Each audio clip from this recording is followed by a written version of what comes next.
Senator Faisal واڈا کہتے ہیں کہ 27ویں ترمیم پاس ہو گئی، اب 28ویں ترمیم کی تیاری کریں۔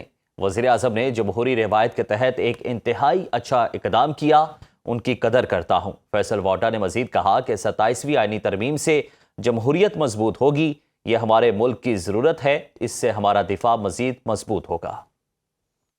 وزیر اعظم صاحب نے ایک زبردست کام کیا اور میں ان کی بڑی اس بات کو ان کی قدر کرتا ہوں کہ انہوں نے ایک جمہوری روایت کے تحت بہت اچھا اقدام کیا، احسن اقدام کیا ہے، اور یہی ایکسپیکٹ کرنا چاہیے آپ کو وزیر اعظم کیڈر کے لوگوں سے۔ میں سمجھتا ہوں کہ اس ڈن اے بریلینٹ جاب۔ جمہوریت، اسٹیبلش ڈیموکریسی کا میں مدعا ہوں، ہمیشہ یاد رکھیے یہ ہمارے ملک کی ضرورت ہے۔ ہمارا ڈیفنس لائن سالڈ ہو گیا اور ایسے اور امینڈمنٹس کی ریکوائرمنٹ ہوگی ملک کی ترقی کے لیے۔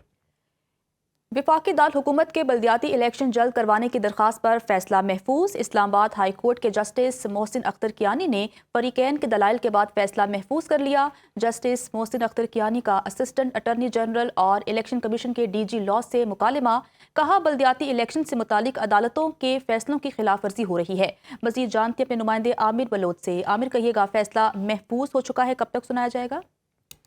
آج دیکھیں وفاقی دارالحکومت اسلام آباد کے جو بلدیاتی الیکشن ہے جلد کروانے کی جو درخواست ہے اس کے اوپر فیصلہ محفوظ کر لیا ہے۔ اسلام آباد ہائی کورٹ کے جسٹس محسن اختر کیانی نے انہوں نے فریقین کے دلائل کے بعد یہ فیصلہ محفوظ کیا ہے۔ جو جسٹس محسن اختر کیانی نے انہوں نے جو اسسٹنٹ اٹارنی جنرل ہیں اور الیکشن کمیشن کے جو ڈی جی لاء ہیں ان سے مکالمہ کرتے ہوئے کہا کہ لوکل گورنمنٹ الیکشن نہ ہونے سے نظام کا بیڑا غرق ہو گیا ہے، نہ کوئی پراپرٹی ٹیکس لگ سکتا ہے، نہ کوئی کام سیدھا ہو رہا ہے۔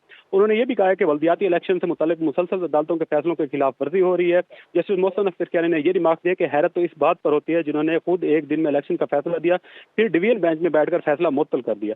2021 سے آپ مسلسل قانون کی خلاف ورزی کر رہے ہیں، جس کے اوپر اسسٹنٹ جو اٹارنی جنرل ہے انہوں نے کہا کہ بلدیاتی الیکشن سے متعلق جو قانون سازی ہے وہ کی گئی تھی جس کی وجہ سے الیکشن تاخیر کا شکار ہوا ہے، اور پارلیمنٹ کا کام ہے ترمیم اور قانون سازی کرنا۔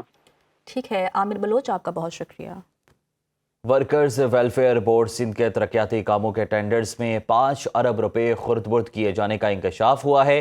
اینٹی کرپشن عدالت نے ڈی جی اینٹی کرپشن کو معاملے کی انکوائری کا حکم دیتے ہوئے 4 ہفتے میں رپورٹ طلب کر لی ہے۔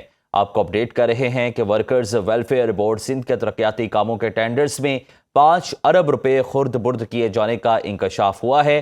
اینٹی کرپشن عدالت نے ڈی جی اینٹی کرپشن کو معاملے کی انکوائری کا حکم دیتے ہوئے 4 ہفتے میں یہ رپورٹ طلب کر لی ہے۔ آپ کو اپڈیٹ کر رہے ہیں کہ ورکرز ویلفیئر بورڈ سندھ کے ترقیاتی کاموں کے ٹینڈرز میں 5 ارب روپے خرد برد کیے جانے کا یہ انکشاف سامنے آیا ہے۔